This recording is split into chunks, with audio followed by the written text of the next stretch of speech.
The thud came through my headphones like someone dropped a sack of wet cement on a concrete floor. Then my wife whispered 4 words I will hear until the day I die. Mason, he's not stopping. Behind her voice, a man was breathing the way animals breathe before they kill something. And then the line went dead. I was 30,000 feet over the Atlantic. My pregnant wife was bleeding on a kitchen floor in Texas, and I couldn't do a damn thing about it. Hit like, subscribe for more betrayal stories, and comment on your city or country below. My name is Mason. I was 31 years old, 6 years into a Navy contracting job out of Ramstein Air Base in Germany, and up until 2:47 in the morning on a Tuesday in October, I thought I had the kind of life other men quietly envied. A wife who still texted me good morning after 4 years of marriage. A baby girl on the way, 26 weeks along. Already had a name picked out, Ivy. We argued about it for 2 months before Tessa won, the way she always won, with that small tilt of her head, and the way she'd say, "Trust me on this one." I always trusted her on that one. I was somewhere over Greenland when the voicemail came in. I'd been dead asleep in seat 14C, head tilted against the cold plastic window, dreaming about nothing in particular. My phone was on airplane mode, but the in-flight Wi-Fi was running, and the second the cabin lights flickered, my watch buzzed against my wrist. 1 missed call. Tessa, 2:47 a.m. her time, 9:47 a.m. mine. She never called this late. Tessa was a 6 o'clock in the morning with chamomile tea kind of woman. If she was calling at almost 3 in the morning, something was wrong. I sat up so fast the guy next to me grunted. I plugged my earbuds in, pulled up the voicemail, and pressed play with a thumb that was already shaking. The first 3 seconds were just breathing. Hers, fast, too fast. Then her voice, small, the way a child's voice gets when they're trying not to be heard. Mason, he's here, he's drunk, he's saying things about the baby, he's tea. There was a crash, glass, I think, maybe a lamp, maybe a plate. Then a man's voice, low and ugly, and so familiar it made my stomach turn inside out. "You ungrateful little Victor," her father. The voicemail cut off right there. 22 seconds, that was it. 22 seconds of my wife's life I'd been asleep through. I called her back, straight to voicemail. I called again. Voicemail. I called her sister, Harper. Voicemail. I called the house phone. The landline Tessa kept hooked up in the kitchen because her grandmother gave it to her. And it rang 16 times before I hung up. 16 rings, and nobody picked up in a house where my wife was supposed to be. I unbuckled. The flight attendant, older woman, kind eyes, name tag said Daphne, was halfway down the aisle with a coffee pot when I grabbed her wrist a little harder than I meant to. "Ma'am, I need to know how long until we land." She blinked at me. "Sir, we still have about 4.5 hours until Dallas. Are you? My wife's in trouble. I need to make a call, real call, not Wi-Fi." "Sir, I can't, she's pregnant, please." Something in my face must have shifted, because Daphne didn't say another word. She walked me up to the galley, picked up the cabin phone, dialed something I couldn't see, and handed me the receiver. I called 911 in Fort Worth. I gave them my address. I told them what I'd heard. The dispatcher's voice was calm in a way that made me want to put my fist through the wall. "Sir, we'll send a unit. Can you stay on the line?" "I'm on a plane over the ocean, ma'am. I can't stay on anything. She told me to call back in 20 minutes. I sat in the galley jump seat with my head in my hands and counted the seconds out loud. Daphne brought me water. I didn't drink it. I called Harper again. This time she picked up on the second ring. And the second I heard her voice I knew. Mason. She was crying. Not loud. The quiet kind. The kind women cry when they've already been crying for a while. "Mason, you need to come home." "Harper, where is she?" "Baylor. They took her to Baylor about an hour ago." "Mason." Her voice cracked clean in half. "The baby. They don't know about the baby yet. They're doing surgery right now." "Mason, he Harper. He kicked her, Mason, in the stomach. He kicked her, and he wouldn't stop, and the neighbors heard her screaming, and I don't remember saying anything after that. I remember the phone in my hand. I remember Daphne's face. I remember the hum of the engines under my feet, the way the floor was vibrating. The way my whole body felt like it had gone numb from the inside out. My wife, my pregnant wife, lying on a kitchen floor while her own father kicked our daughter out of her. And me, useless, somewhere over a frozen ocean, for hours away from being a man who could do anything about it. I should have seen it coming. That's the part that's been eating me alive ever since. I should have seen it the first Thanksgiving I went to their house, when Victor made Tessa cry over the way she sliced the turkey and not one of his 6 grown sons said a single word. I should have seen it when she flinched the first time I raised my hand too fast to scratch my ear. I should have seen it in the way she'd go quiet every time her father's name came up. The way her shoulders would climb up toward her ears like she was bracing for weather only she could feel.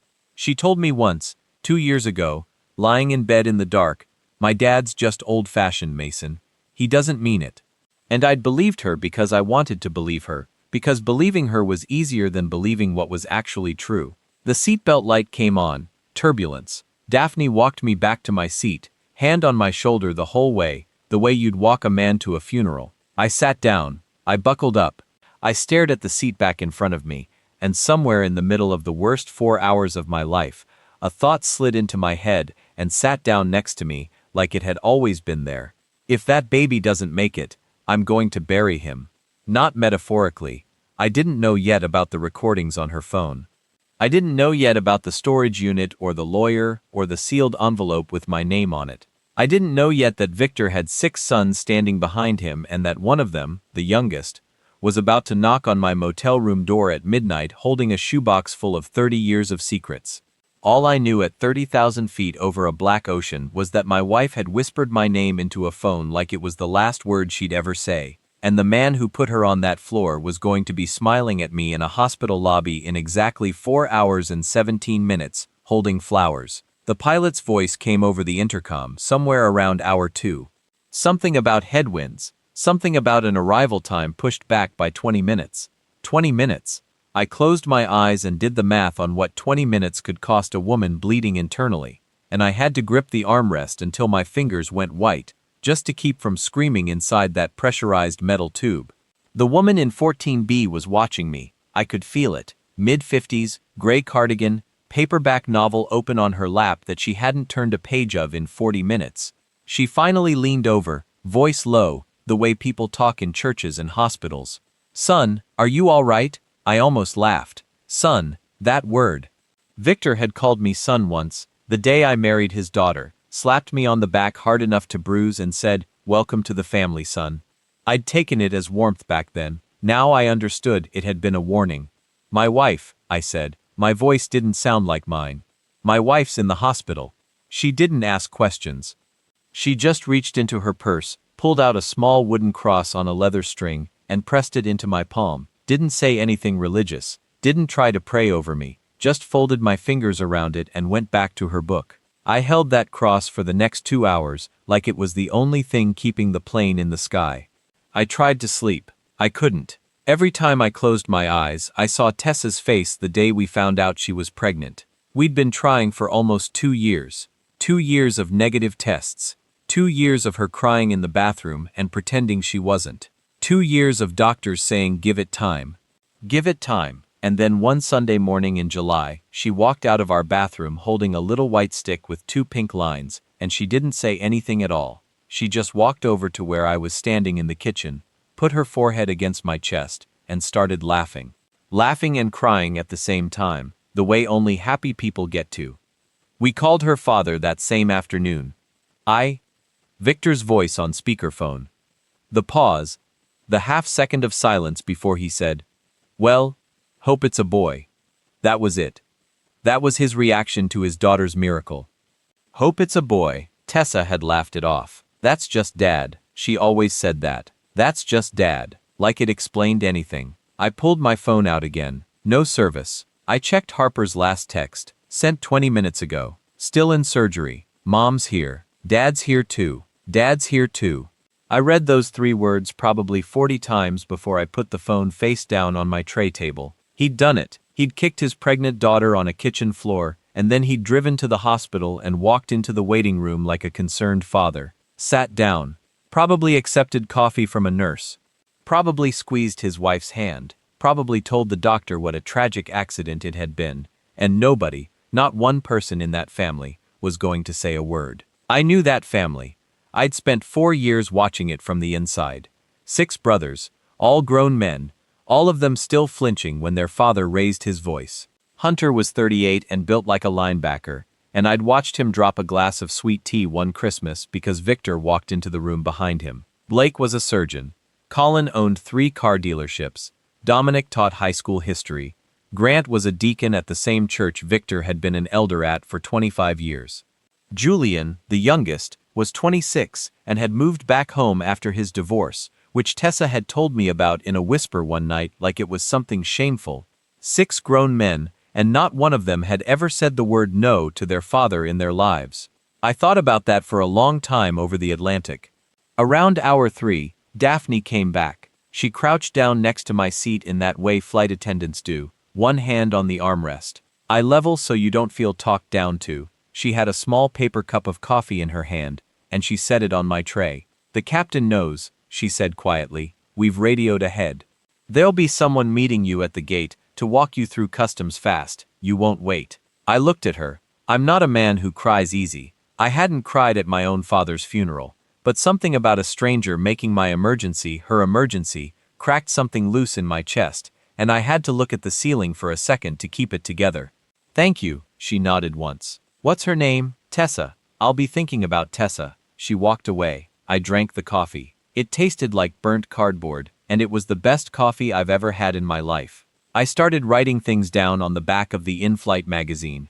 I don't know why, I think I needed to feel like I was doing something. I wrote down everything I could remember about Victor, the way he drank, bourbon, neat, 3 fingers every night by 7 o'clock, the way he kept a pistol in the kitchen drawer next to the silverware, the way he'd grabbed Tessa's wrist at our wedding rehearsal dinner hard enough that she'd worn a bracelet for a week to cover the mark, the way her mother, Eliza, sweet quiet Eliza, had never once in 4 years finished a sentence at her own dinner table without looking husband first to make sure she was allowed to.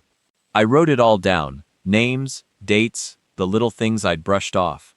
I wrote down the time Victor had told me, 2 beers deep in his garage.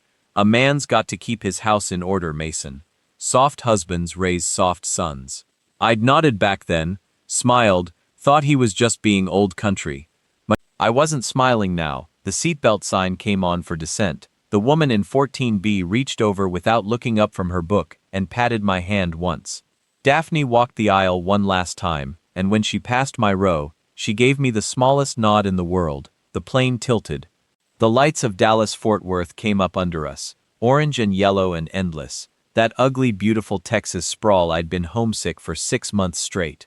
I should have been happy to see it. Instead, I felt something cold settle into my chest and stay there. Something quiet, something patient. The kind of feeling a man gets when he stops being scared and starts being something else, something worse. I wasn't going to that hospital as a husband, I was going as a witness. The wheels touched down at 6:14 in the morning Central Time. I had my carry-on out of the overhead bin before the plane finished taxiing. A uniformed agent was waiting at the jet bridge with my name on a little card. He didn't ask questions, he just walked me through customs in under 4 minutes, past the long lines and the bleary-eyed travelers, out through a side door I didn't even know existed. My rental was prepaid. Black Ford parked in the short-term lot, keys in a lockbox. I tossed my bag in the passenger seat, put my hands on the steering wheel, and just sat there for 10 seconds, breathing. Then I called Harper. She picked up on the first ring. Her voice was different now, flatter. The kind of voice people use when they've already cried out everything they had, and there's nothing left but the dry part underneath. "Mason, she's out of surgery, and," a long pause, "you need to get here. Dad's in the waiting room. He's Mason. He's telling everyone she fell. He brought flowers. White roses. He's smiling, Mason. He's smiling." I put the car in drive. "Harper, listen to me very carefully. Don't let him near her room. I don't care what you have to do. I don't care if you have to scream the building down. Keep him out of that room until I get there. Mason, 22 minutes. I hung up. I drove. The sun was coming up over I-35, the color of a bruise, that purple-yellow Texas dawn, and I drove with both hands locked on the wheel, and that little wooden cross from the woman in 14B sitting on the dashboard in front of me. 22 minutes to Baylor. 22 minutes to the man holding white roses. And I still didn't know, not yet, that the worst thing waiting for me in that hospital wasn't going to be Victor's smile. It was going to be the look on Julian's face. The automatic doors at Baylor slid open with that soft hospital hiss, and the first thing that hit me wasn't the smell of disinfectant or the cold of the AC.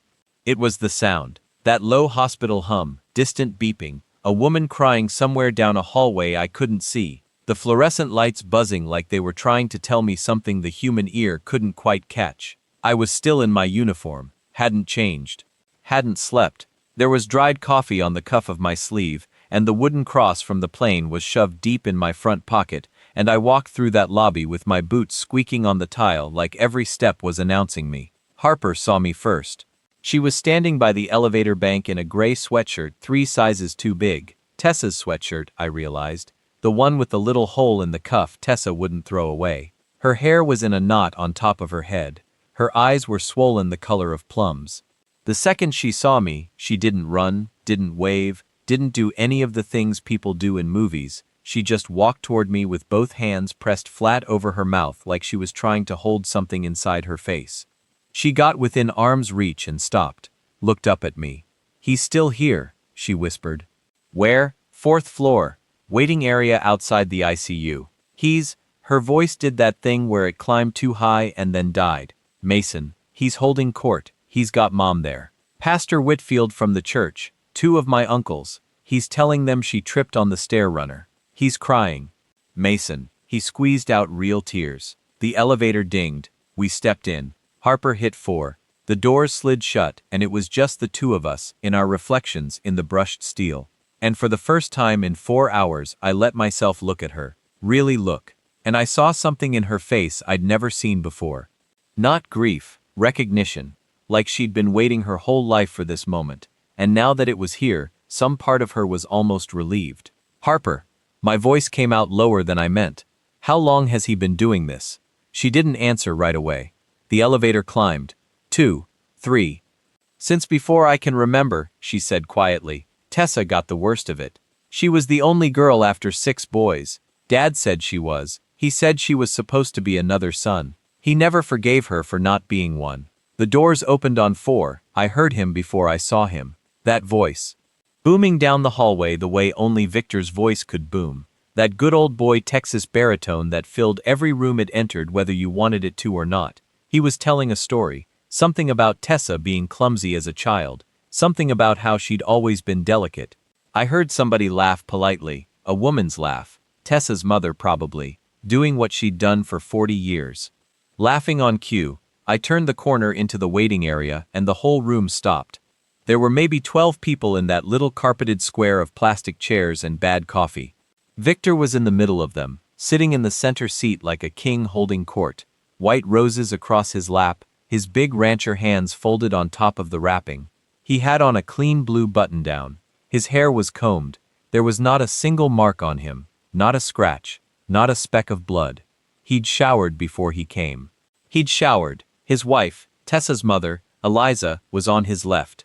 Small and folded into herself the way a piece of paper folds when you don't know what to do with it. Her hands were shaking in her lap. She didn't look up when I walked in. On Victor's right, in a tight curved row along the wall, stood his 6 sons. Hunter, Blake, Colin, Dominic, Grant, Julian. All 6 of them lined up like pallbearers at a funeral that hadn't happened yet. Not one of them was sitting. Not one of them was talking.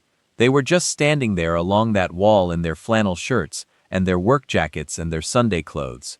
Hands clasped in front of them, eyes pointed at the carpet. 6 grown men who looked like little boys waiting to be told what to do. And Julian, the youngest, 26 years old, the one Tessa used to braid hair for when he was a kid. Julian was crying, silently, tears just rolling down his face.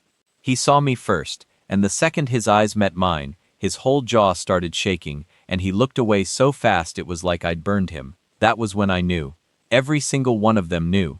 Victor stood up, white roses in one hand, the other hand open wide like he was about to pull me into a hug. "Son." His voice cracked just right. He'd practiced it. "Son, thank God you're here. Oh, thank God." The room was watching. Pastor Whitfield, the uncles, a nurse pretending to chart something at the desk. I felt their eyes on me like heat lamps, and I knew what Victor was doing. He was building a wall of witnesses. He was going to hug me in front of 12 people and call me son, and from that moment on, Any version of events that didn't include him a grieving father would sound like a lie.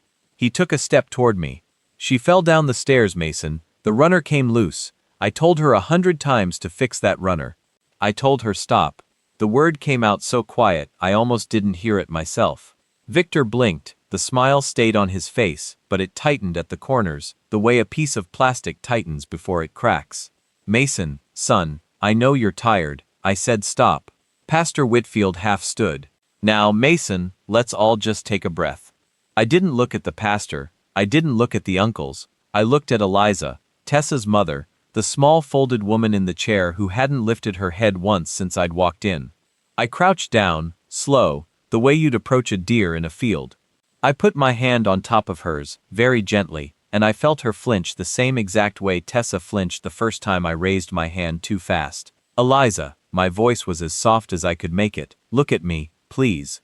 She didn't. Her chin started trembling. A tear hit the back of my hand. Eliza, did she fall down the stairs? The room went so quiet, I could hear the fluorescent lights again, that faint electric whine. I could hear the second hand on the wall clock above the nurse's station. Tick, tick, tick. Eliza's lips moved. Nothing came out the first time. She tried again. Mason, she whispered. Please, please don't. That was all I needed. I stood up. I turned toward Victor. He was still smiling, still holding those white roses, but something behind his eyes had changed. That flat reptile stillness that comes into a certain kind of man's face when he realizes the room isn't his anymore. Where is she? I said. Mason, son, the doctor said. Where is my wife? A nurse stepped forward. Young woman, maybe 25. Name tag said Paige. She'd been watching the whole thing from the desk. She'd seen Eliza flinch. She'd seen the 6 sons against the wall. She had that look certain nurses get. The look of somebody who has worked in ER long enough to know exactly what they're looking at. Sir, she said, I'll take you to her. Just family. She turned to Victor before he could open his mouth. Immediate family. Husband only. Per the patient's request on intake. Victor's face did something I'd never seen it do before. It twitched. Just once. Right under the left eye. Per the patient's request. Tessa had been conscious long enough on intake to tell them. Long enough to give them one instruction before they put her under. Keep my father out. I followed Paige down the hallway. I didn't look back at Victor. I didn't have to. I could feel him watching me go, and I could feel the 6 sons watching too. And somewhere in the middle of that long fluorescent walk past the nurse's station, and the supply carts, and the empty gurneys parked against the wall, Paige slowed down just slightly and said, without turning her head, Mr. Mason, when you're ready, there's some things on her chart you need to see. Didn't answer. I just kept walking toward room 412, where my wife was lying behind a closed door with a bruise shaped like a boot print across her stomach, and where my entire life, the one I thought I had, the one I thought I understood, was about to end in the time it took to push that door open. Room 412 smelled like antiseptic and something sweeter underneath it. The kind of sweet that doesn't belong in hospitals, the kind that makes you think of flowers left too long in standing water. There was a single window on the far wall, gray morning light coming through the blinds in thin strips. A monitor beeping in the corner, steady, patient, indifferent to everything that had happened to put it there. Tessa was in the bed. I'll tell you something about seeing the person you love like that. People always say it in movies. I barely recognized her. And you always think that's dramatic. You always think you'd know your person anywhere, under any circumstances, in any condition. You think love makes you immune to shock. It doesn't. I stood in the doorway of room 412 for 3 full seconds before my brain caught up to what my eyes were sending it. The left side of her face was swollen so thick the eye had disappeared into it. Just a dark puffy seam where her eye used to be. Her lip was split and stitched. There were 4 lines in both arms. Her hair, that dark hair she spent 20 minutes on every morning, that she complained about in summer and loved in winter, was plastered against the pillow in damp tangles. Her hands were folded on top of the blanket. Small hands, the knuckles were scraped raw. She'd fought back. I crossed the room in 4 steps, pulled the chair up to her bed, sat down, and took both her hands in mine, as carefully as I've ever held anything in my life. The monitor kept beeping. Outside in the hallway, someone was rolling a cart. A door opened and closed somewhere. The whole ordinary world kept moving, completely unbothered. I put my forehead down on top of our joined hands and stayed there. I don't know how long, long enough that when I lifted my head, the strip of light through the blinds had shifted slightly. Long enough that my back had stiffened from the plastic chair. I looked at her face, what I could see of it under the swelling and the bruising, and I made her a promise out loud in that empty room, in a voice barely above a whisper. I'm here. I'm not going anywhere. And he is never going to touch you again. A machine beeped. The blanket rose and fell. I believed, in that moment, that the promise was simple, that it would be simple, that all I had to do was stand between my wife and the man who'd hurt her, and it would be done. I didn't know yet about the recordings. I didn't know yet about Eliza Bryant or the storage unit or the envelope with my name on it in Tessa's handwriting. I didn't know yet about the shoebox. All I knew was the boot print bruise across my wife's stomach and the promise I'd just made to a woman who couldn't hear me yet. Nurse Page came in 30 minutes later. She was carrying a tablet and a printed chart, and she had the careful, composed face of someone who was going to say something hard and had already decided not to soften it. The surgery went well, she said. Baby's heartbeat is stable. They were able to stop the internal bleeding. Dr. Reyes will be in at 8 to go over everything in detail. She paused, looked at the chart, then back at me. Mr. Mason, the injuries your wife sustained, the pattern of them, they're not consistent with a fall. I looked at her. The bruising on her lower abdomen is repetitive impact, multiple strikes. The fracture on her left forearm is a defensive injury. She was covering herself. Page's voice didn't waver. She'd done this before. There's also older bruising in various stages of healing. The ER attending flagged it, and we've already notified the hospital's patient advocate. A report has been filed with Fort Worth PD. Thank you, I said. It was all I could manage. She nodded once and left me with the chart. I sat with it on my lap and read every line 3 times. Defensive fracture, repetitive impact, older bruising in various stages of healing. The words sat in my stomach like stones. Older bruising, plural, stages of healing. This wasn't the first time. I was still sitting there, holding that chart, when my phone buzzed. Harper, he's asking to see her. Tell the nurses he's her father and he has rights. They're pushing back, but Mason, he's making a scene. I put the chart down. I stood up. I kissed Tessa's hand, the one with the scraped knuckles, and I walked back out into the hallway. I didn't take the elevator, I took the stairs. 4 flights down, and I wasn't even breathing hard by the time I pushed through the stairwell door into the ground floor parking garage. It took me about 30 seconds of scanning the concrete shadows before I spotted him. Victor, standing by his truck. A black F-250 he kept cleaner than a surgeon's table. One hand on the door, the other pressing his phone to his ear. He was talking, laughing, actually laughing, right there in the parking garage of the hospital where his daughter was in the ICU. I walked toward him across that concrete floor, and the sound of my boots echoed up into the rafters. He saw me at about 20 feet. The laugh stopped. He lowered the phone and turned to face me with his shoulders squared, the way a man stands when he's deciding whether to perform innocence or switch to something else. He went with something else. He straightened his back, lifted his chin, let the charm fall off his face like he was taking off a jacket he was done pretending to need. We stood 8 feet apart in the concrete quiet of that garage and just looked at each other. I didn't figure you for the type to leave his pregnant wife alone for 6 months, he said. Must have been important work. I let that sit there. How many times, Victor? He tilted his head. How many times what, son? Don't call me that. My voice was still quiet, still even. Something cold had moved into the center of my chest, and it was keeping everything in place. How many times did you put your hands on her? Victor smiled. Not the performance smile from upstairs, the real one, the one underneath, small and flat and ugly. That's a marriage, he said, a family. You don't get to come in here after 6 months overseas and decide you understand what a family looks like, boy. Tessa is my daughter. She was my daughter before she was your wife, and she'll be my... Victor, he stopped. How many times? The smile thinned out. He opened his mouth and then behind me I heard footsteps, multiple sets, quick, coming from the stairwell door I'd just come through, and I didn't even have time to turn around before they were there, all 6 of them. Hunter, Blake, Colin, Dominic, Grant, Julian. They came across that garage floor in a spread, not running, walking fast, and they positioned themselves between their father and me with their hands raised and their faces tight with something that wasn't anger, it was terror. Raw, old, deeply installed terror. The kind you can't think your way out of because it was put in too early, before thinking was even possible. Mason, Hunter, the oldest. Big hands up, palms out. Mason, please, you need to walk away right now. I'm not going anywhere. Mason, get out of my way, Hunter. Please. It was Julian.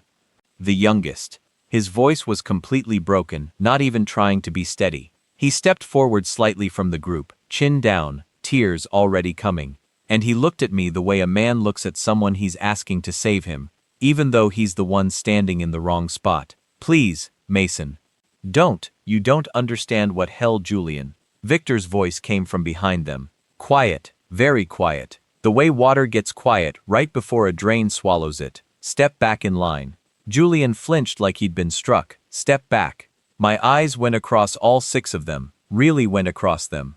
And I saw it for the first time properly, not grown men protecting a difficult father, 6 people trying to survive the same man they'd been surviving their whole lives. 6 people who'd learned so long ago to fold themselves small that they didn't even know anymore they were doing it. Hunter's jaw was locked. Blake's hands were shaking. Colin was staring at the floor. Dominic was gripping his own forearm.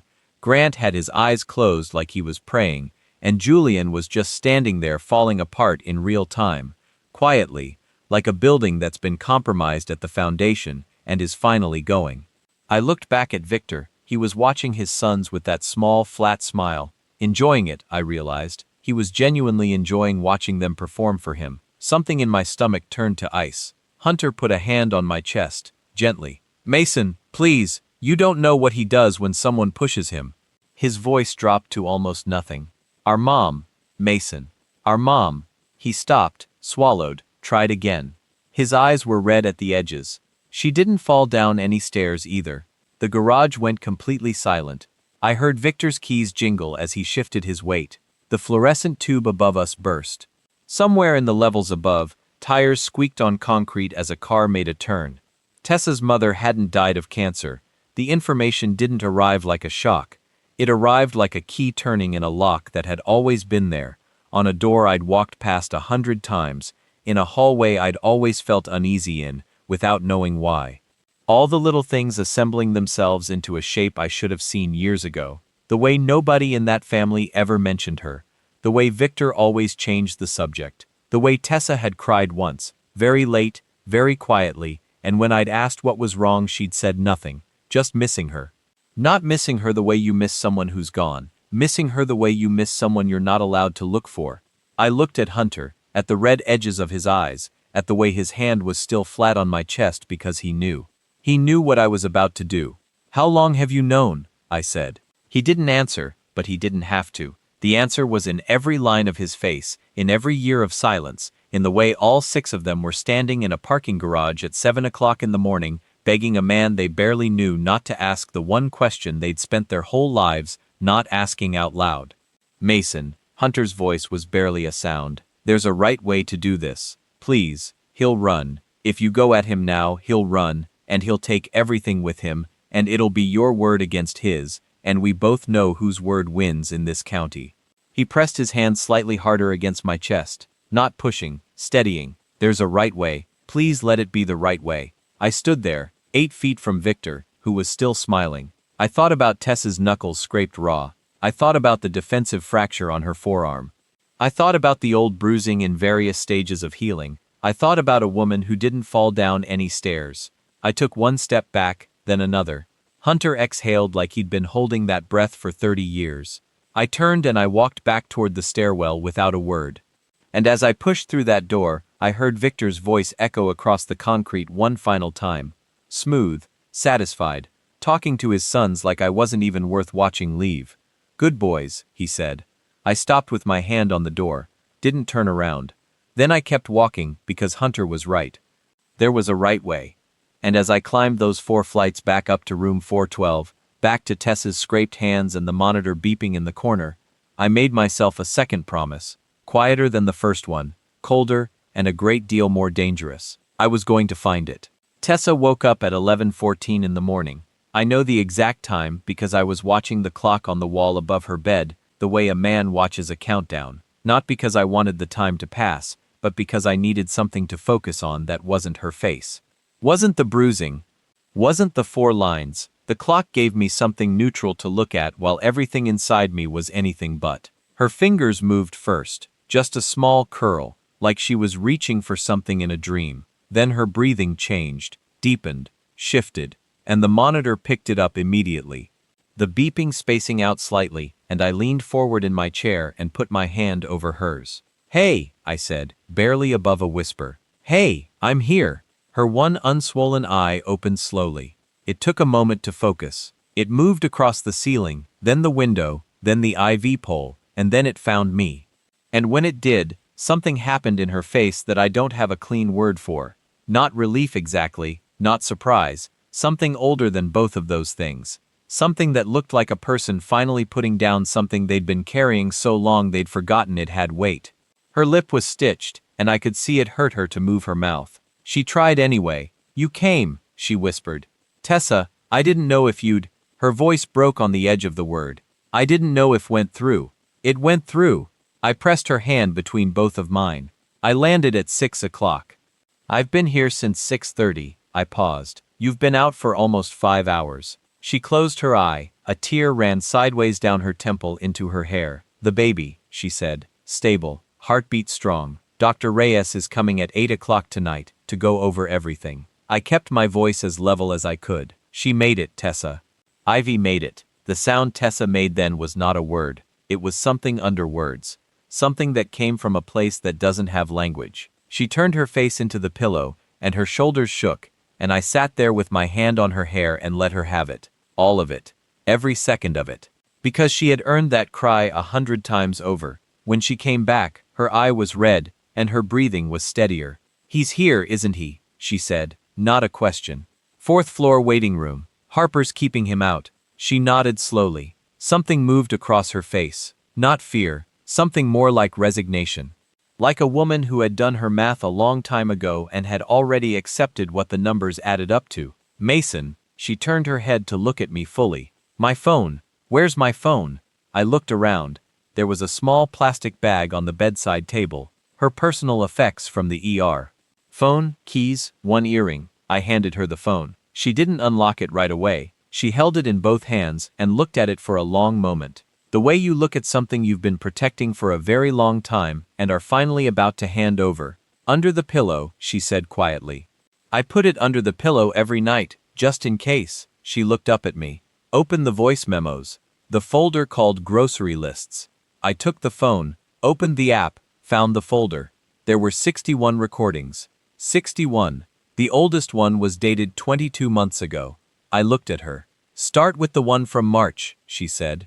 "March 14th, I found it, pressed play, held it between us so we could both hear." Victor's voice filled the small hospital room. Clear as a phone call, close mic, no static. He was talking about the baby, about how a daughter was a disappointment, about how Tessa had always been a disappointment. Too soft, too slow, too much like her mother. Then his voice dropped into something lower and uglier and he said, word for word, with the flat certainty of a man who has never once been told no, "That baby better be a boy or I'll finish what I started." I stopped the recording. My hands were completely steady.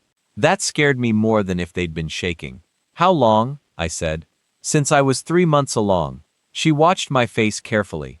I knew he was escalating. I knew something was going to happen. I needed it to be documented. I needed something that was mine. Something nobody could take away or call a misunderstanding. 61 recordings, Tessa. I know. In 22 months. I know, Mason. Her voice was quiet and even and utterly exhausted. I know how it sounds. I know you want to ask me why I didn't tell you. Why I didn't leave. She stopped, breathed. Because he told me if I left, he'd make sure I lost the baby. He had a lawyer. He had a judge. He had the whole county. Mason, he's been here 40 years. I've been here my whole life. You know what that means in a place like this? I didn't know. I'd just spent 4 hours on a plane writing it all down on the back of an in-flight magazine. So I built a case instead, she said simply. I sat with that for a moment. My wife, 26 weeks pregnant, living in the same county as the man who was threatening her unborn child, not running, not collapsing, building a case. I put the phone down on the blanket between us. "There's more," she said. "There's a storage unit on Jacksboro Highway, code is 0416, our anniversary." A small pause. "There's a box in there. Medical records, photographs, some of it is about me, some of it is about his first wife." The room went very still. "Eliza," I said slowly. "Tessa's, I meant mine." "Not Eliza," she said. "Before Eliza, his first wife, her name was Ruth. She died in 2003, they ruled it an accident." Everything Hunter had said in the parking garage rearranged itself in my chest. Our mom didn't fall down any stairs either. I'd assumed he meant Eliza. I'd assumed wrong. There had been a woman before Eliza. A woman named Ruth, and she was dead. The door opened. Dr. Ophelia Reyes walked in. Mid-50s, natural gray hair, reading glasses pushed up on her forehead. The kind of calm that comes from 20 years of delivering news both ways. She looked at me, then at Tessa, then at the phone on the blanket. And she pulled a chair up to the other side of the bed with the quiet efficiency of a woman who understood exactly what kind of room she'd walked into. "Mrs. Tessa," she said gently, "how are you feeling?" "Tell him," Tessa said. "Whatever you were going to tell me, tell him too." Dr. Reyes looked at me, folded her hands on her knee. "The baby is stable, and we expect her to stay that way," she began. "Your wife is going to need 4 to 6 weeks of restricted movement, and we'll be monitoring closely." She paused. "But there's something else, something we found during the imaging, that isn't about the baby." She reached into the folder she was carrying and laid a single printed page on the blanket. "Your wife has been in contact with an attorney," she said. "She listed her on intake as her emergency contact second after you." She tapped the page. "The attorney's name is Eliza Bryant. She's already been notified that your wife is here. She called the hospital an hour ago." Dr. Reyes looked at me steadily. "She said to tell you, and I'm quoting directly, don't let him leave the county." Tessa reached over and took my hand again. "I told you," she said softly. "I build a case." Eliza Bryant arrived at 2:30 in the afternoon. I'd been expecting a lawyer. I got something closer to a force of nature in a gray blazer. She was maybe 45, natural locks pulled back tight, reading glasses hanging from a chain around her neck, a leather briefcase that looked like it had seen the inside of more courtrooms than most judges. She walked down that hospital hallway like the floor owed her something, nodded at the nurse's station without breaking stride, and pushed room 412's door open with the flat of her palm. She looked at Tessa first, a long look, the kind between two people who've had conversations the rest of the world wasn't invited to. "You held up," Eliza said. "Barely," Tessa said. Then Eliza looked at me. Measured, direct, the kind of eye contact that isn't aggressive, but isn't soft either. It's just honest, the way a surgeon's hands are honest when they're deciding where to cut. "Mason," she set her briefcase on the small table by the window and clicked it open. "I've been working with your wife for 14 months. Everything she's about to show you, I already have copies of, authenticated, dated, and stored in 3 separate locations." She pulled out a thick manila folder and set it flat on the table. "Victor Aldrich has been hurting women in this county for over 30 years. Your wife is the first one who decided to do something about it before he finished." I looked at Tessa. She was already looking at me. That same steady look she'd had when she told me about the storage unit. About Ruth. About 61 voice memos filed under grocery lists. The look of a woman who had been carrying a plan for so long she'd made peace with every version of how it might end. "How much did you know?" I asked her. "Before you started recording? Before the storage unit? How much did you already know?" She was quiet for a moment. "I knew about Ruth," she said. "His first wife. I found her death certificate in his files when I was 17. He'd kept it. I don't know why men like him keep things like that. Trophies, maybe.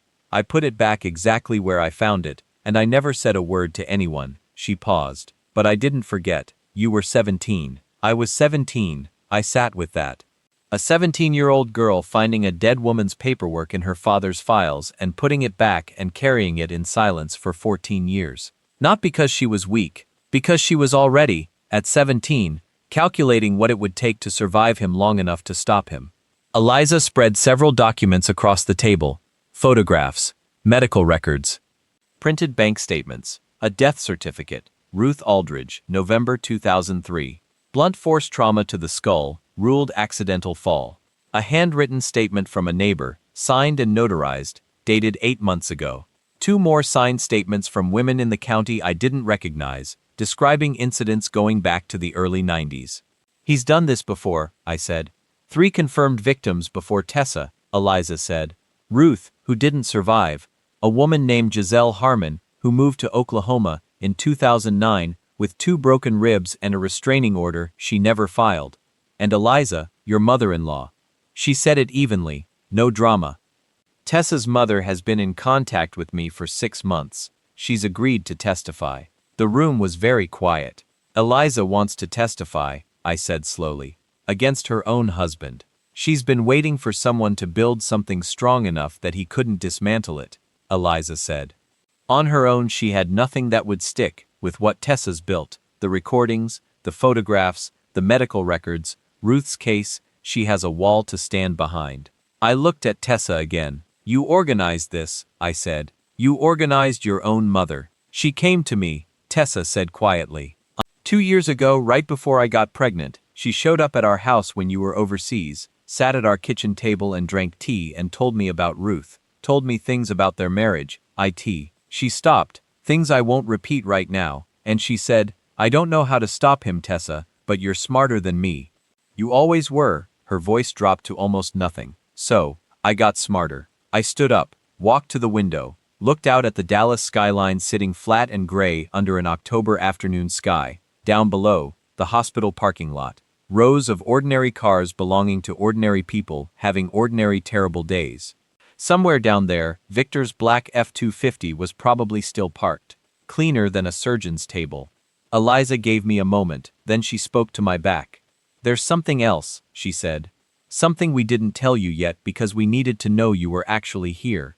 That you weren't going to do something that would compromise the case. I turned around. She reached into the briefcase and pulled out a single white envelope. My name on the front in Tessa's handwriting. Not the shaky handwriting of a sick woman, but the clean, deliberate script of someone writing something they'd thought about for a long time. She wrote that 11 months ago, Eliza said. Instructions were to give it to you only if Victor put her in a hospital. I took the envelope, looked at it, looked at Tessa. Open it, she said. Inside were 3 things. A folded handwritten letter, a small brass key, and a photograph. Old, Polaroid style, slightly faded at the edges of Victor, standing next to a man in a suit outside what looked like a courthouse. The man in the suit was smiling at Victor, the way men smile at old friends. The kind of smile that means I owe you, or you owe me. Underneath the photograph in Tessa's handwriting 2 words, Judge Hale. I looked up at Eliza. Preston Hale, she said. Tarrant County District Judge. Victor's hunting partner for 20 years. They go back to the same church, the same lodge, the same good old boy network that runs this part of Texas like it's still 1987. She leaned forward slightly. If this case gets assigned to Hale, and in this county there's a real chance it does, it gets buried. Victor walks, and everyone who testified against him becomes a target. So, what does the key open? I said. The storage unit, Tessa said. Jacksboro Highway, but not the box you know about. She held my eyes. The second box, the one I didn't tell you about in case things went wrong, and he got to you before Eliza did. What's in the second box? I said. Tessa looked at Eliza. Eliza looked at me. Judge Hale's daughter-in-law, Eliza said carefully, is a woman named Paige Hale. Married into the family in 2018, she came to me 14 months ago, same week Tessa did, different day. With a story about a hunting weekend in 2017 where Victor Aldridge was a guest at the Hale property. A pause. She wasn't a guest. The implications of that sentence settled into the room like cold air under a door. Paige Hale gave me a signed statement. Eliza continued. Photographs. A medical record from a clinic 2 counties over where she went the following Monday. She straightened slightly. Judge Hale has never been told what happened to his daughter-in-law at that hunting weekend. He thinks Victor is his friend. The moment he finds out, he recuses himself, I said. Immediately, Eliza said, and probably never speaks to Victor Aldridge again. I stood in the middle of that hospital room with the envelope in my hand, and the brass key, and the photograph of 2 men smiling outside a courthouse. And I understood for the first time the true shape of what my wife had built. Not a complaint, not a cry for help, a trap. Patient, precise, and baited with the one thing a powerful man can never protect himself from. The truth about what he does when he thinks nobody important is watching. He doesn't know any of this exists, I said. He thinks she's a scared pregnant woman in an ICU, Eliza said. He's been sitting on the 4th floor all day performing grief and expecting this to go the way it always goes. She closed her briefcase with a clean snap. It's not going to go the way it always goes. I looked at Tessa. She looked back at me. Bruised eye, split lip, for lines in both arms. And underneath all of that, underneath everything Victor had done to put her in that bed, something in her face that was so steady and so clear it almost took my breath away. Not anger, not fear, certainty. Mason, she said quietly.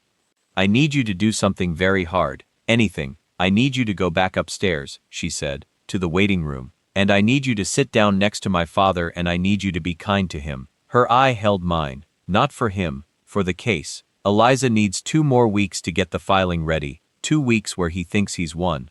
2 weeks where he's not running. She paused. Can you do that? I thought about the boot print bruise across her stomach, the defensive fracture on her forearm, a woman named Ruth who didn't survive, Paige Hale and a hunting weekend and a clinic 2 counties over, 61 voice memos under grocery lists. I thought about Victor's face in the parking garage. That small flat smile. 2 weeks, I said. 2 weeks, Tessa said. I folded the envelope, put it in my front pocket next to the wooden cross from the woman on the plane, picked up my jacket from the back of the chair. Mason, Tessa's voice stopped me at the door. I turned. She was looking at me with that same steady certainty, and underneath it, just barely visible, the way light shows under a closed door, something that looked a lot like love, raw and tired and absolutely undefeated. Thank you for coming home. I stood there for a second. For hours, I said. I'd have done it in 2. 2 weeks is a very long time to smile at a man you want to destroy. The first 3 days were the hardest. Victor had settled into a routine. He came to the hospital every morning at 9, stayed 2 hours, sat in the 4th floor waiting area with coffee and a newspaper, and whoever from the church had come to keep him company that day. He never pushed to see Tessa again after Paige the nurse had turned him away. He didn't need to. He was performing grief in the waiting room and letting it do the work for him. I sat with him every morning, poured his coffee, nodded at his stories, laughed in the right places, called him sir because I knew he needed to hear it, and because Eliza had told me in that flat, surgical way she had of saying difficult things, that every day Victor spent feeling unthreatened was another day he didn't move his money, or call his lawyer, or disappear into one of the 3 hunting properties he owned across 2 states. Keep him comfortable, she'd said. Comfortable men get lazy. Lazy men make mistakes. So, I kept him comfortable. Blake came by the hospital on day 3. He found me alone in the hallway outside Tessa's room, and stood there with his hands in his pockets, and his eyes on the floor, the way all the brothers did when they were trying to say something they didn't know how to say. She's awake, I said. I know. Harper told me. He was quiet for a moment. Is she going to? She's going to be fine. He nodded, kept looking at the floor. Mason, I want you to know that He stopped, started again. I tried. A few years ago, I called a hotline for advice. They told me without the victim's cooperation, there wasn't much that He shook his head. I should have pushed harder. Blake. He looked up. I know, I said simply, not as absolution, just as acknowledgement. He'd been a child raised inside something he didn't build and couldn't dismantle alone, and carrying that was its own kind of damage. I know you did what you could. He nodded once, looked back at the floor, then he reached into his jacket pocket and pulled out a folded piece of paper. Held it out to me. I wrote it all down, he said. Everything I can remember. Dates, what I saw, what he said. He pressed the paper into my hand. I don't know if it helps, but it's something. I folded it into my pocket next to the envelope and the wooden cross and said nothing else. We stood there in the hallway for another moment, and then Blake walked away toward the elevator, and I watched him go, and I thought, not for the first time, that this family was full of people who'd been quietly collecting evidence their whole lives without knowing that's what they were doing. Storing the damage, documenting the wreckage, waiting for someone to show up with a place to put it all. Tessa came home on day 6. Dr. Reyes discharged her with a strict list of restrictions: no stairs, no lifting, weekly monitoring appointments, complete rest. We stayed at Harper's house, which was a 20-minute drive from the hospital and 40 minutes from Victor's property. And it had a guest room on the ground floor with a lock on the door that Harper had installed herself 3 years ago for reasons she didn't explain and I didn't ask about. The first night, Tessa slept for 11 hours straight. I sat in the chair by the window and watched the street outside and didn't sleep at all. On day 8, Eliza called. "I need you both at my office tomorrow morning," she said. 9 o'clock. "I've got the filing 90% ready, but I need Tessa's final sign-off on the sworn statement, and I need you to hear the full strategy before we pull the trigger." "Is it ready?" I asked. "Enough to hold. It was ready 6 months ago," she said. "I've just been waiting for him to give us the physical evidence to go with it." A pause. "He gave us a lot, Mason." Eliza's office was on the 7th floor of a glass building in downtown Fort Worth. Clean, minimal, the kind of office that says I don't need to impress you because my record does that.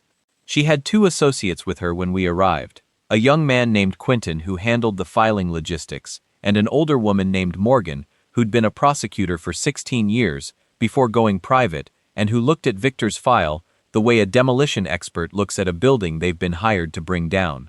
Eliza laid the full case out on the conference table, printed and organized into sections, tabbed, indexed. It filled the table from one end to the other. "Criminal charges," she began, moving along the table like she was walking a jury through an exhibit. "Aggravated assault with serious bodily injury. The incident that put Tessa in the hospital, that alone carries 5 to 99 years in Texas." She moved to the next section. "Older injuries. The medical records showing repeated trauma over a 22-month period. Pattern of abuse. That's a separate charge under continuous family violence. Mandatory minimum 2 years, maximum 10, stacked on top of the first charge." She moved again. "Ruth Aldrich." She set a hand flat on that section. "This is the one that changes everything. Ruth died November 14, 2003. Blunt force trauma, ruled accidental fall. We have 3 things the original investigation didn't: a witness statement from a neighbor who heard the altercation that night and was too scared to come forward at the time, a medical record from 6 months before Ruth's death showing injuries consistent with repeated physical abuse. She paused. "A recording." The room went very still. "Tessa," Eliza said. Tessa reached into her bag and set a small digital recorder on the table. "Old, the kind with actual buttons. Dad kept it," she said quietly, "in his files. I found it when I was 17, same time I found Ruth's death certificate. I didn't know what was on it then. I came back for it 2 years ago." She looked at the recorder. "It's him and Ruth, the night she died. He didn't know she was recording." Eliza pressed play. We listened to 4 minutes and 11 seconds of audio that I will never fully describe. What I will say is that by the time it ended, Morgan, 16 years as a prosecutor, had seen everything, had taken her glasses off and was pressing 2 fingers against the bridge of her nose with her eyes closed. Quentin had stopped typing. The room was silent for a long moment. "Murder," I said. "Felony murder."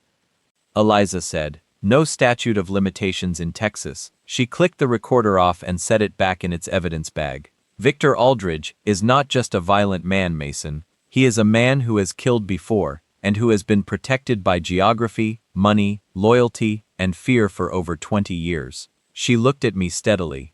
"That ends when we file, which brings me to the most important part of this conversation." She sat down for the first time since we'd arrived. "The filing is ready. The moment we submit it, Victor will be notified. He has a lawyer, and his lawyer will call him within the hour. He will either surrender or he will run.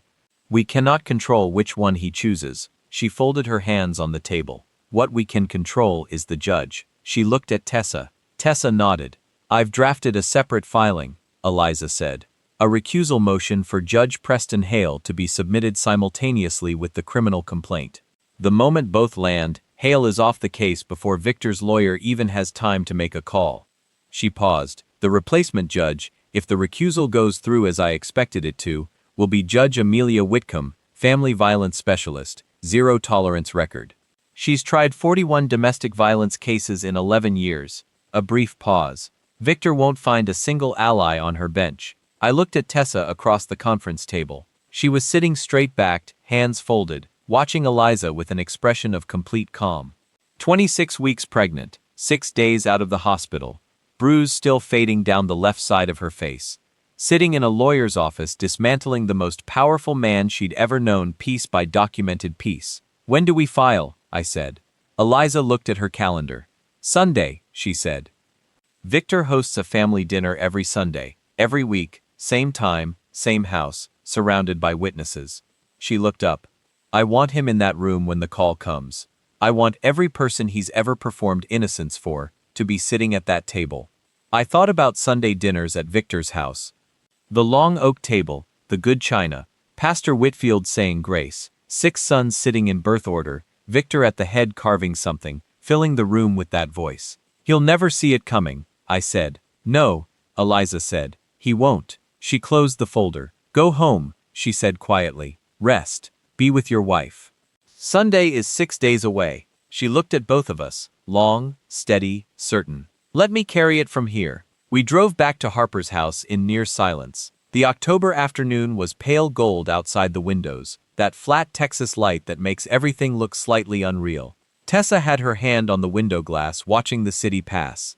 Halfway home she said very quietly, not to me exactly, just out loud into the space of the car, "He used to tell me I was too sensitive, too emotional, too much." A pause. "He spent 30 years trying to make me small enough to control." She turned and looked at me. "He made me the most dangerous thing in the room instead."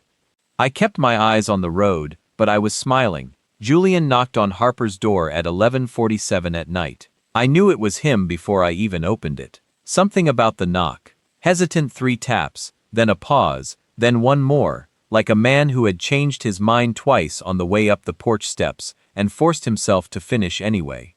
He was standing in the yellow porch light in a flannel shirt, hands shoved deep in his jacket pockets, eyes red at the rims. He was holding a shoebox against his chest, with both arms the way you'd hold something you were afraid to drop. He didn't say anything at first, just looked at me. "Julian." I stepped back from the door. "Come in." He sat at Harper's kitchen table and set the shoebox down in front of him and stared at it for a long moment before he spoke. "I've been carrying this around in my truck for 2 weeks, he said. Since before what happened to Tessa." He pressed both palms flat on the lid. "I kept telling myself it wasn't the right time. There's never a right time with him. That's how he keeps you. You're always waiting for the right time and the right time never comes and another year goes by." I sat across from him and waited. He lifted the lid. Inside, photographs, documents, handwritten notes on folded paper, a small prescription bottle with a woman's name on the label, hospital wristbands, the paper kind, cut off and saved, and at the bottom, a single envelope unsealed with one word on the front in careful cursive handwriting. "Someday, our mother wrote that," Julian said. "Ruth. She put this box together herself. She hid it in the ceiling of the laundry room, behind a panel she'd loosened herself." His voice was very even, the way voices get when a person has rehearsed something so many times the emotion has worn smooth. "Hunter found it after she died. He was 15. He didn't know what to do with it, so he kept it. When he got older, he added to it. Then Blake, then Colin." He looked up at me. "We've all been adding to it for 20 years, Mason. Every time something happened that we knew was wrong and couldn't stop." I looked at the box. 20 years of quiet documentation. 20 years of sons watching their father and collecting the evidence of him the only way powerless people can. Carefully, secretly, one small piece at a time. "Does Eliza know about this?" I said. "She will tonight." Hunter's voice came from the hallway. I looked up. Hunter was standing in the kitchen doorway. Behind him Blake, then Colin, Dominic, Grant. All of them filing quietly into Harper's small kitchen in the middle of the night, finding spaces to stand along the walls and counters, filling the room with the particular silence of people who have finally decided something they can't decide. "We called each other after you walked away in the garage," Hunter said. "Took us about a week to stop being scared long enough to think straight." He looked at the shoebox on the table. "But then Tessa came home and I saw her face and I thought." He stopped, swallowed. "I thought about Mom, about what she would have wanted, about what she actually tried to do." He looked at me directly. "She tried to stop him too, she just didn't have anyone to hand it to." The kitchen was completely quiet. 6 brothers standing in a small room in the middle of the night choosing for the first time in their lives the side that wasn't fear. I picked up my phone and called Eliza. She answered on the second ring. I told her what was on the table. There was a brief silence on her end.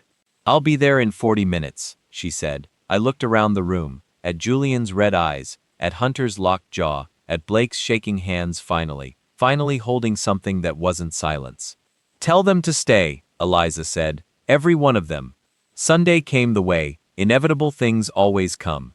Quietly, ordinarily, like any other morning that doesn't know what it's carrying. I woke up at 5 o'clock. Tessa was already awake beside me, lying on her back with one hand resting on her stomach, eyes open, watching the ceiling. She didn't say anything when she felt me stir, neither did I. We just lay there in the gray pre-dawn of Harper's guest room listening to the house breathe around us, and understanding without words that today was the last day of a very long chapter of our lives. At 6 o'clock she said, "How do I look?" I turned my head. The bruising on her face had faded from purple to a dull yellow-green over the past 10 days. The stitching on her lip had dissolved. Her eye was fully open again. She was wearing a soft blue dress she'd borrowed from Harper, and her hair was down, and she was looking at me with that steady, undefeated thing in her eyes that I'd been falling in love with all over again every single day since I'd walked into room 412. "You look like the most dangerous thing in the room," I said. She smiled. Small, real. We arrived at Victor's house at 5 o'clock in the evening, 40 minutes before Eliza's timeline. The plan was simple in the way that only very carefully constructed things get to be simple. Tessa and I walk in, sit down, be present, be calm. Let Victor have his performance, let the room fill with his witnesses, and then let Sunday dinner become the last supper he ever hosts in that house. Victor's property was a sprawling ranch-style house on 6 acres outside Fort Worth. Big oak trees lining the driveway, a wraparound porch, American flag on a proper pole by the mailbox. The kind of house that looked so solidly decent from the outside, you'd never think to question what happened behind its walls. 12 cars in the driveway when we arrived. Victor met us at the door himself. He had on a pressed Oxford shirt, sleeves rolled to the elbows, a dish towel over one shoulder, like a man who'd been doing the cooking himself. He looked at Tessa the way a man looks at something he owns that has been temporarily misplaced and returned. "Baby girl," he said, opening his arms. Tessa walked into the hug, held it for exactly the right amount of time, pulled back, smiled at her father with a face that gave him absolutely nothing. "Hey, Dad," she said.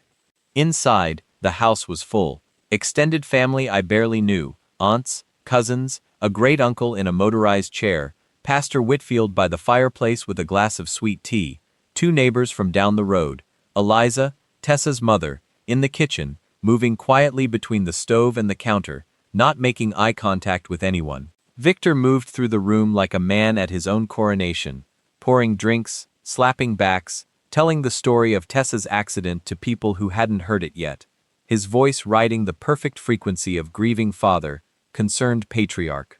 I watched him work the room, and understood for the first time how he'd survived this long. He wasn't just intimidating, he was charming, he was warm, he was the kind of man people wanted to believe. We sat down to dinner at 6 o'clock sharp, Victor at the head, Tessa's mother at the far end, the 6 brothers down one side, Tessa and I across from them. Pastor Whitfield said grace, long, wandering, grateful. Dishes moved around the table, conversation filled the room. I looked at my watch.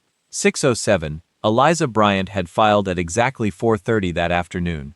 Criminal complaint, aggravated assault, continuous family violence, felony murder in the case of Ruth Aldridge. Recusal motion for Judge Hale filed simultaneously. She'd called me at 4:31 to confirm. "It's done," she'd said. "Detective Mallory has the warrant. He'll move at 6:15. 6:09, Victor was telling a hunting story, something about a buck he'd tracked for 3 days in the hill country. The table was laughing. I watched his face while he talked. The ease of it, the ownership. The absolute certainty of a man who has never once sat at a table where he wasn't the most powerful person in the room. I looked across at Julian. Julian was looking at his plate. 6:12, Tessa's hand found mine under the table. She didn't squeeze it, just rested her fingers on top of mine. Steady. 6:14. Victor set down his fork. looked down the table at Tessa with that particular expression, fond, possessive, the look of a man examining something he considers his. "You know," he said, loud enough for the whole table, "I'm just glad my girl is home. Glad she's safe. Family takes care of family." He raised his glass. "That's what we do." Chairs scraped back slightly as people reached for their glasses. Then headlights swept across the dining room wall through the front window. Then another set. Then a third. Victor looked toward the window. The first flicker of something crossed his face. Not fear yet, just confusion. The mild irritation of a man whose moment has been interrupted. The doorbell rang. Nobody moved for a second. Then Victor pushed his chair back with a scrape that cut through the conversation like a blade, tossed his napkin on the plate, and walked toward the front door with a dish towel still on his shoulder. I watched him go. Tessa was looking straight ahead, completely still. Victor opened the front door, and Detective Grant Mallory was standing on the porch in a gray jacket, badge on his belt, 2 uniformed officers behind him, and a folded warrant in his hand that he extended toward Victor, the way you'd hand someone a bill they'd been avoiding for a very long time.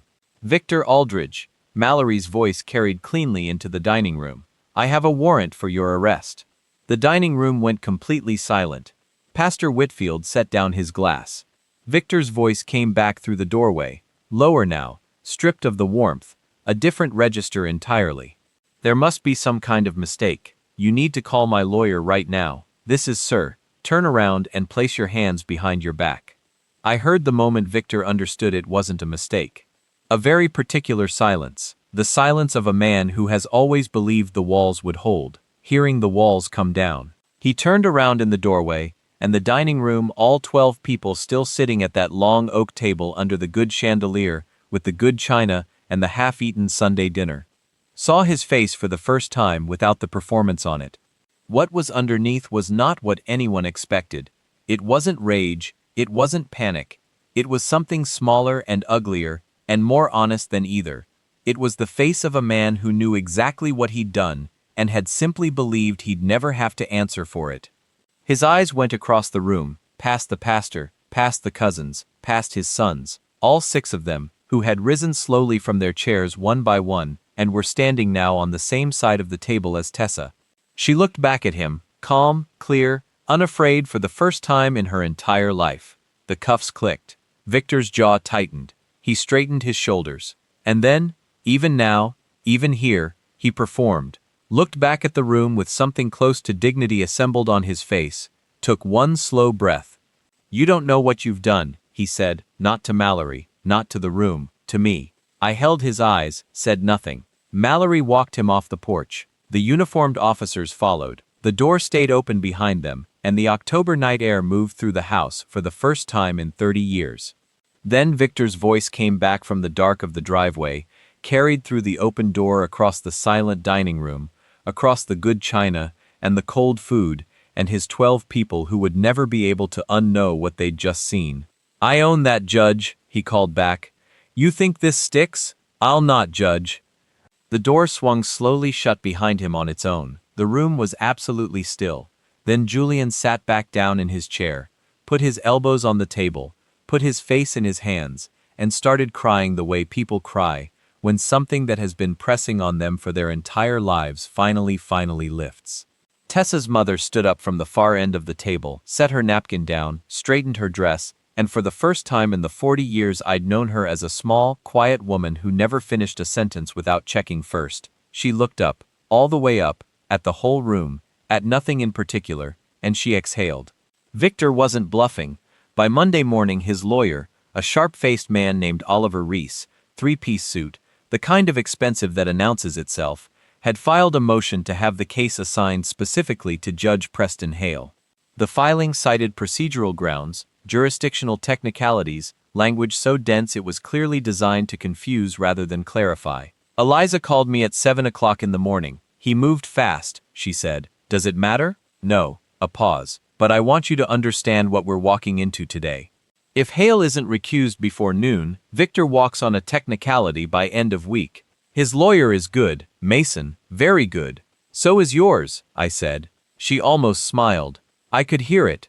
By 9 o'clock we were in Eliza's office. She was already at her desk, Morgan beside her, Quentin running documents to the printer in steady, quiet loops. The recusal motion was already filed, had been filed simultaneously with the criminal complaint Sunday afternoon, but Victor's lawyer was contesting it, claiming the motion lacked sufficient grounds, claiming Judge Hale's long friendship with Victor was professional, not personal, and constituted no genuine conflict. Then Eliza made the call. Not to the court, not to Mallory, to Paige Hale. Judge Hale's daughter-in-law answered on the first ring like she'd been waiting by the phone. Eliza put her on speaker. Paige's voice was steady, the steadiness of a woman who had made her decision long before this morning and was simply waiting for someone to open the door. "I'm ready," Paige said. "Tell me what you need." "I need you to tell your father-in-law what happened at the hunting property in 2017, Eliza said, "before the court hears it from us. He deserves to hear it from you first." A long silence. "Today?" Paige asked. "Within the hour," Eliza said. The call ended. 43 minutes later, Judge Preston Hale filed a voluntary recusal from the case. No contest. No explanation beyond a single line citing personal conflict of interest. Oliver Reese called Eliza's office 12 minutes after that. His voice, for the first time, missing its earlier certainty. By noon, Judge Amelia Whitcomb had been assigned.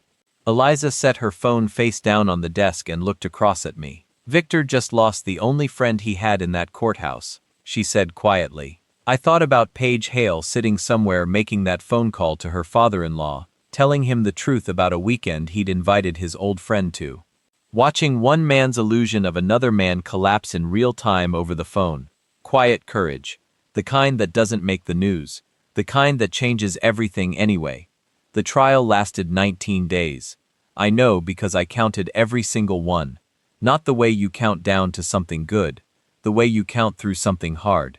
One day at a time, one breath at a time, one morning of sitting in that courtroom behind the prosecution table watching Eliza Bryant dismantle 30 years of Victor Aldridge's carefully constructed world piece by documented piece in front of 12 strangers who had no reason to protect him.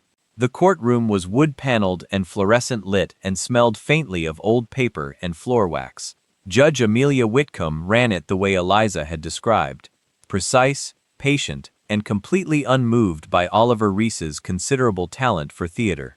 Every time Reese tried to redirect, reframe, or recharacterize, Whitcomb looked at him over her reading glasses with an expression that said she had seen that particular trick performed by better men and had not been impressed then either. Tessa testified on day 7. She walked to the stand in a simple navy dress, 31 weeks pregnant. The last trace of bruising finally gone from her face. She sat down, adjusted the microphone, folded her hands on the railing in front of her, and told the truth for 2 hours and 40 minutes without once looking at her father. She didn't need to. Her voice was enough. She described the first time it happened. She was 9 years old.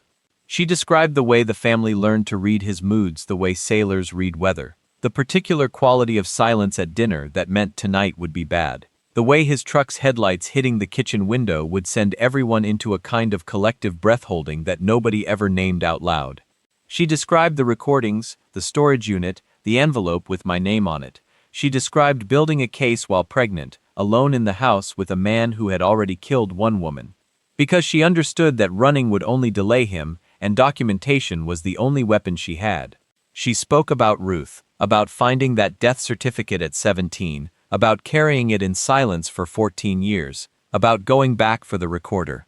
That small battered digital recorder with 4 minutes and 11 seconds of audio on it, and understanding that some evidence is worth more than your own safety to retrieve. The courtroom was very still when she finished. Eliza rested the prosecution's case on day 14. Oliver Reese put Victor on the stand on day 15. It was, I realized afterward, a mistake, but an understandable one. Victor had performed his way out of everything for 30 years. Reese believed the performance would work one more time. It didn't. Eliza cross-examined him for 4 hours. She didn't raise her voice once. She didn't need to. She just asked questions. Simple, quiet, specific questions, and let Victor's answers build the walls of the room he was standing in. By hour 3, he was contradicting statements he'd made in hour 1. By hour 4, he'd stopped looking at the jury entirely. The jury deliberated for 6 hours, guilty on all counts, aggravated assault with serious bodily injury, continuous family violence, felony murder in the death of Ruth Aldrich. Judge Whitcomb sentenced him on a Thursday morning in late November. The courtroom was full. Family, press, women from the county Victor had spent decades making feel small and unseen. Eliza sat at the prosecution table with her hands folded. Tessa sat beside me in the gallery, 34 weeks along. Ivy pressing insistently against her ribs the way she'd been doing for the past 2 weeks, like she was impatient to get here already. Judge Whitcomb looked at Victor over her reading glasses for a long moment before she spoke. He stood straight, even now, even here. The performance was the last thing to go. Mr. Aldrich, she said, you have spent the better part of 4 decades operating under the belief that the people closest to you existed for your use. That love was a mechanism of control.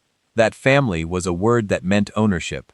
She paused. This court disagrees. 40 years. No possibility of parole. The gavel came down.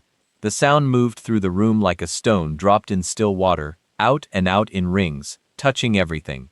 I heard someone behind me exhale, a long, shuddering, years-deep exhale.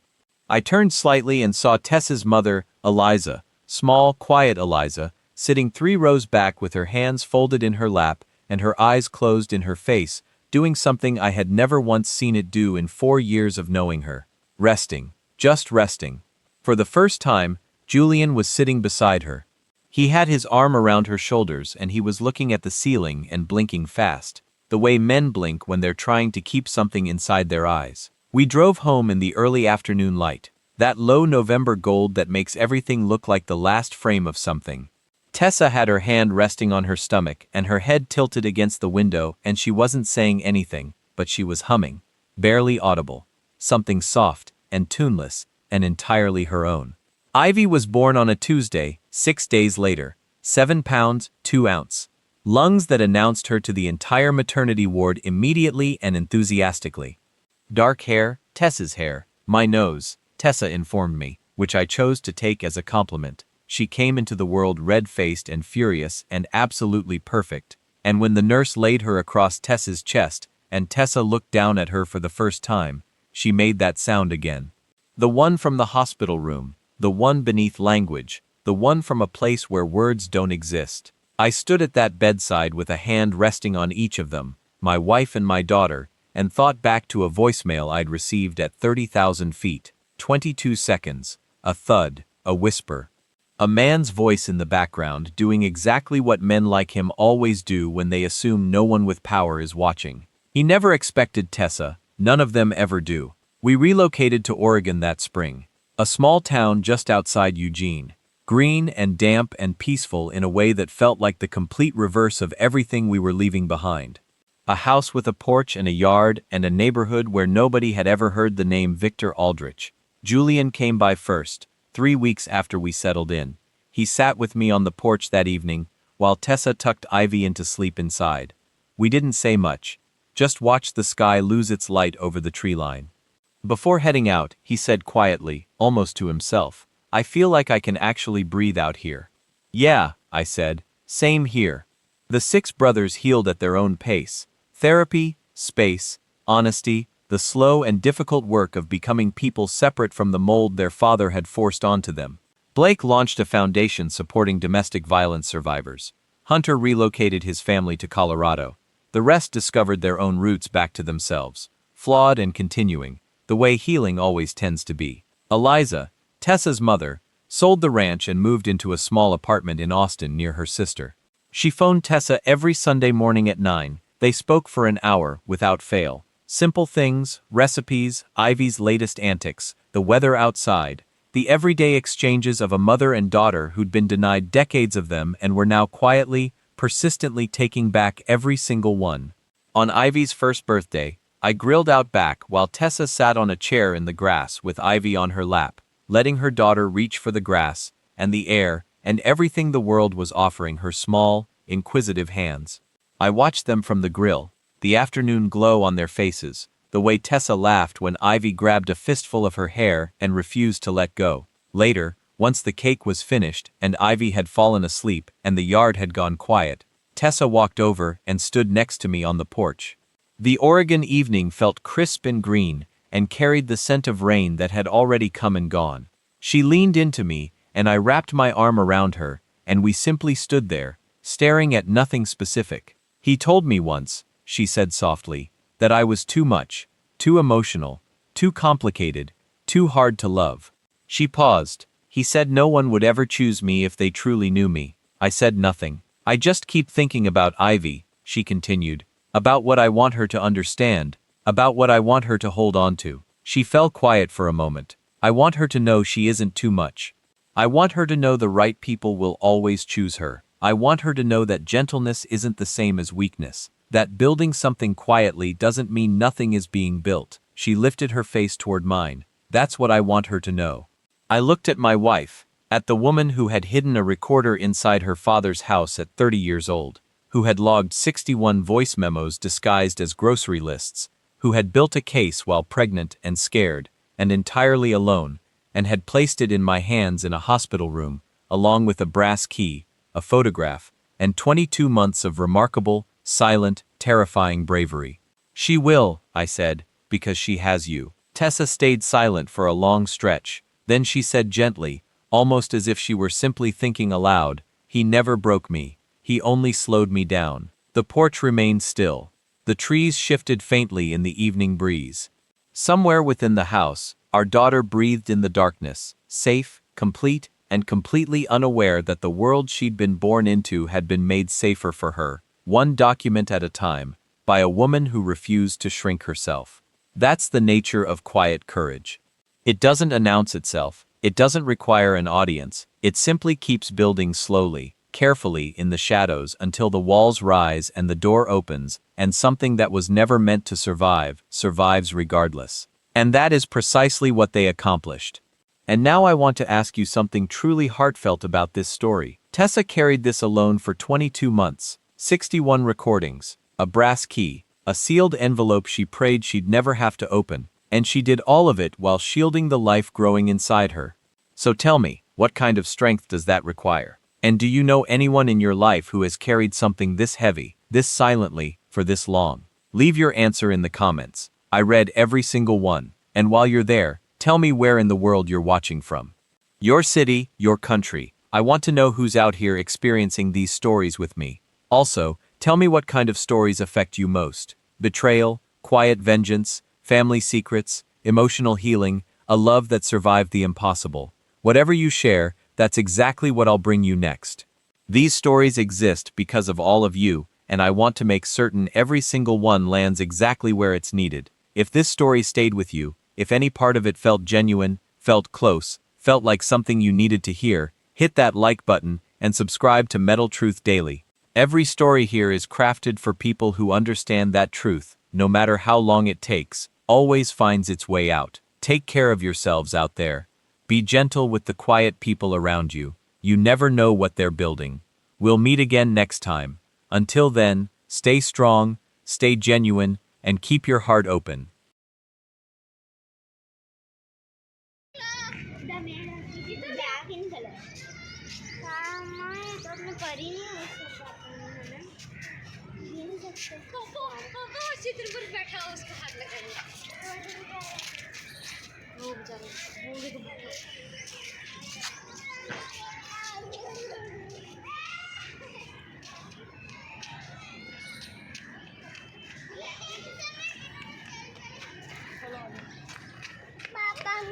वो देखो क्या है छतल मोलक क्या है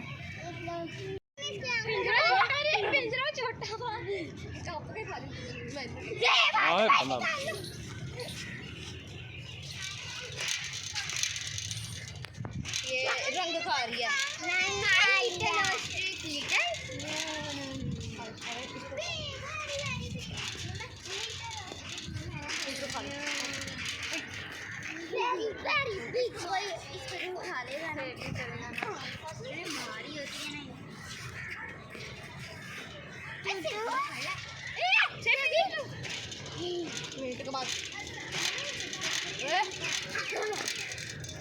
मैंने बुलाया इसको यहाँ